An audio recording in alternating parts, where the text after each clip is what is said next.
बंगाल का शेर सुभाष चंद्र बोस और भारत की आजादी की लड़ाई। सुभाष चंद्र बोस, प्यार से नेताजी, भारत की आजादी की लड़ाई में एक बहुत इंपॉर्टेंट आदमी थे। 1899 में पैदा हुए वो इंडियन इंडिपेंडेंस मूवमेंट के मुश्किल समय में आगे आए। बोस एक कैरिस्मेटिक लीडर थे। अपनी पावरफुल स्पीचेस और अंग्रेजों से आजादी की कमिटमेंट से लोगों को इंस्पायर करते थे। उनका सफर कैम्ब्रिज यूनिवर्सिटी से लेकर इंडियन नेशनल कांग्रेस के सबसे आगे तक गया। बोस की पॉलिटिकल सोच अक्सर महात्मा गांधी के अहिंसा के विचारों से टकराती थी। वो एक्टिव रेजिस्टेंस में बिलीव करते थे और भारत की आजादी के लिए इंटरनेशनल अलायंसेस चाहते थे। इस अलग अप्रोच की वजह से उन्होंने 1939 में कांग्रेस प्रेसिडेंसी से इस्तीफा दे दिया, जिससे उनकी रेवोल्यूशनरी इमेज और मजबूत हुई। मतभेदों के बावजूद बोस एक रिस्पेक्टेड लीडर बने रहे, जिनके बहुत फॉलोअर्स थे। वो भारत की पूरी और बिना शर्त आजादी में यकीन रखते थे। आजादी के लिए उनकी ये डेडिकेशन लाखों भारतीयों के दिलों में घर कर गई, जो आजादी के लिए तरस रहे थे। यही कमिटमेंट उन्हें फॉरवर्ड ब्लॉक और आगे चलकर वर्ल्ड वॉर II के दौरान आजाद हिंद फौज बनाने के लिए ले गई। बोस की जिंदगी आजाद भारत में उनके 8 वॉट विश्वास का सबूत थी। उन्होंने भारत और इंटरनेशनल लेवल पर आजादी के लिए लगातार कैंपेन किया। भारत के लिए इंटरनेशनल सपोर्ट पाने की कोशिश उन्हें दुनिया भर में ले गई, ब्रिटिश इंपीरियलिज्म के खिलाफ देशों से अलायंसेस ढूंढते हुए। एक्सिस के साथ एक समझौता, आजादी के लिए बोस का वॉर टाइम अलायंस। जैसे ही वर्ल्ड वॉर II पूरी दुनिया में फैला, बोस ने बदलते जियोपॉलिटिकल हालात का फायदा उठाने का मौका देखा। ब्रिटिश साम्राज्य नाजी जर्मनी के खिलाफ लड़ाई में फंसा हुआ था। बोस को लगा कि एक्सिस पावर्स के साथ अलायंस भारत की आजादी का रास्ता खोल सकता है। उन्होंने एक पठान के डिस्गाइज में ट्रैवल किया, अफगानिस्तान और सोवियत यूनियन होते हुए आखिरकार जर्मनी पहुंचे। बर्लिन पहुंचने के साथ ही उनकी आजादी की लड़ाई में एक नया चैप्टर शुरू हुआ। जर्मनी में बोस ने एडोल्फ हिटलर समेत हाई रैंकिंग नाजी ऑफिशियल्स से मुलाकात की, अपनी कॉज के लिए सपोर्ट मांगा। उन्होंने एक ऐसे सिनेरियो की कल्पना की जहां एक्सिस पावर्स की मदद से एक आर्म्ड स्ट्रगल भारत को अंग्रेजों से आजाद करा देगी। उनकी कोशिशों का नतीजा आजाद हिंद फौज या इंडियन नेशनल आर्मी का बनना था। बोस की लीडरशिप में आजाद हिंद फौज ने यूरोप और साउथ ईस्ट एशिया में एक्सिस आर्मीज के साथ मिलकर लड़ाई लड़ी। उन्होंने चलो दिल्ली के नारे के साथ अपने सैनिकों को रैली किया। उनके करिश्मा और लीडरशिप ने आजाद हिंद फौज को एक फॉर्मिडेबल फाइटिंग फोर्स में बदल दिया।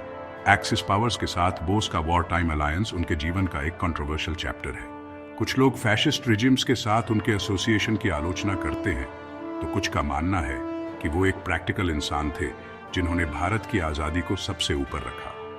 उनके वॉर टाइम एक्टिविटीज भले ही मॉरली एम्बिगुअस हों, भारत को अंग्रेजों से आजाद कराने की उनकी अनवेवरिंग कमिटमेंट को दर्शाते हैं। आजाद हिंद का पतन क्रैश से पहले के इवेंट्स। 1945 तक वर्ल्ड वॉर II का रुख एक्सिस पावर्स के खिलाफ हो गया था। कभी ताकतवर जापानी सेना अब पीछे हट रही थी, साउथ ईस्ट एशिया में एलाइज के हमलों का सामना कर रही थी। आजाद हिंद फौज, जो कभी भारतीय आजादी की उम्मीद थी, अब एक ग्लोबल कॉन्फ्लिक्ट में हारने वाली साइड पर थी। हार के बावजूद बोस डटे रहे। उन्होंने अपने सैनिकों को रैली करना जारी रखा, उन्हें अपनी मातृभूमि की आजादी के लिए लड़ने के लिए कहा। उनका मानना था कि हार में भी आजाद हिंद फौज का संघर्ष आने वाली पीढ़ियों को आजादी के लिए लड़ने के लिए इंस्पायर करेगा। अगस्त 1945 में जापानीज एम्पायर के पतन के करीब बोस साउथ ईस्ट एशिया से एक अननोन डेस्टिनेशन के लिए रवाना हुए। इस जर्नी का मकसद अब भी रहस्य में डूबा हुआ है। उनके एलिजेड निधन के हालातों में एक और रहस्य जोड़ता है। कुछ लोगों का मानना है कि बोस आगे बढ़ती सोवियत फोर्सेस के साथ आजाद हिंद फौज के लिए टर्म्स नेगोशिएट करने की कोशिश कर रहे थे। दूसरों का मानना है कि वो अपने और अपने फॉलोअर्स के लिए एक ऐसी दुनिया में असाइलम पाने की कोशिश कर रहे थे जो एक्सिस पावर्स के खिलाफ हो गई थी। सेक्शन 4, फॉर्मोसा में एक भयानक अंत। 18 अगस्त 1945 को दुनिया को एक शॉकिंग खबर मिली। सुभाष चंद्र बोस की ताइहोकू, जापानीज ऑक्यूपाइड ताइवान में एक प्लेन क्रैश में मौत हो गई। जापानीज गवर्नमेंट द्वारा जारी ऑफिशियल अकाउंट में कहा गया कि बोस एक मिलिट्री एयरक्राफ्ट में सवार थे, जो टेक ऑफ के कुछ देर बाद ही क्रैश हो गया। रिपोर्ट के अनुसार बोस क्रैश में बुरी तरह जल गए और कुछ ही देर बाद उनकी मौत हो गई। उनके शरीर का ताइवान में क्रीमेशन किया गया। और राख को बाद में टोक्यो ले जाया गया, जहां उन्हें रेंकोजी टेम्पल में रखा गया। बोस की मौत की खबर ने पूरे भारत को हिलाकर रख दिया। कई लोगों के लिए ये एक ऐसे लीडर का अचानक और अविश्वसनीय अंत था जो एक आजाद देश के लिए उनकी उम्मीद बन गए थे। हालांकि ऑफिशियल अकाउंट पर बहुत संदेह और अविश्वास किया गया। क्रैश के हालात और ठोस सबूतों की कमी ने अटकलों और कंस्पिरेसी थ्योरीज को हवा दी। कई लोगों ने यह मानने से इनकार कर दिया कि बोस जैसे कद के एक नेता की इतनी असामयिक और साधारण मौत हो सकती है। सेक्शन 5, जिंदा होने की अफवाहें। बोस के फेट के बारे में थ्योरीज और अटकलें। ताइवान में एलिजेड प्लेन क्रैश बोस के फेट के बारे में अफवाहों और अटकलों को कम नहीं कर सका। 1945 के बाद के सालों में कई थ्योरीज सामने आई, हर एक उनके गायब होने की पहेली को सुलझाने की कोशिश कर रही थी। कुछ का मानना है कि बोस क्रैश में बच गए और जीतने वाले एलाइड पावर्स के प्रोसिक्यूशन के डर से छिप गए। दूसरों का कहना है कि उन्हें सोवियट्स ने पकड़ लिया और यूएसएसआर ले जाया गया, जहां उन्होंने अपनी जिंदगी कैद में बिताई।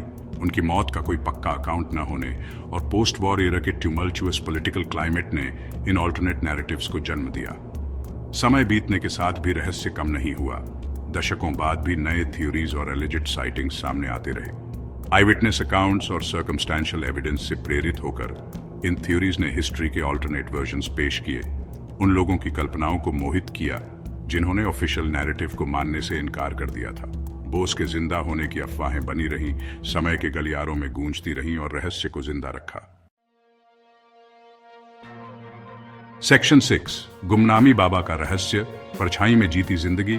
बोस के फेट के बारे में कई थ्योरीज में से गुमनामी बाबा, बिना नाम वाला साधु की कहानी सबसे दिलचस्प है।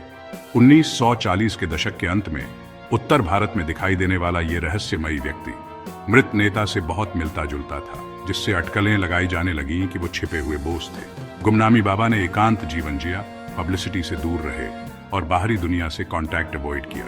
वो उत्तर भारत में कई जगहों पर रहे, एक आश्रम से दूसरे आश्रम जाते रहे, हमेशा रहस्य बनाए रखा।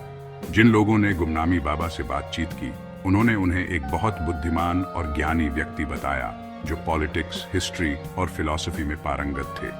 वो कई भाषाएं और धारा प्रवाह बोलते थे, जिनमें बंगाली, हिंदी और अंग्रेजी शामिल हैं, और कहा जाता है कि वो दिखने और मैनरिज्म्स में बोस से बहुत मिलते थे। ठोस सबूतों की कमी के बावजूद ये थ्योरी कि गुमनामी बाबा असल में सुभाष चंद्र बोस थे, सालों से लोगों के बीच चर्चा का विषय रही है। समर्थक बाबा के बोस से मिलते जुलते रूप, उनकी बुद्धिमत्ता और उन घटनाओं के बारे में उनके ज्ञान की ओर इशारा करते हैं जो केवल बोस ही जानते होंगे।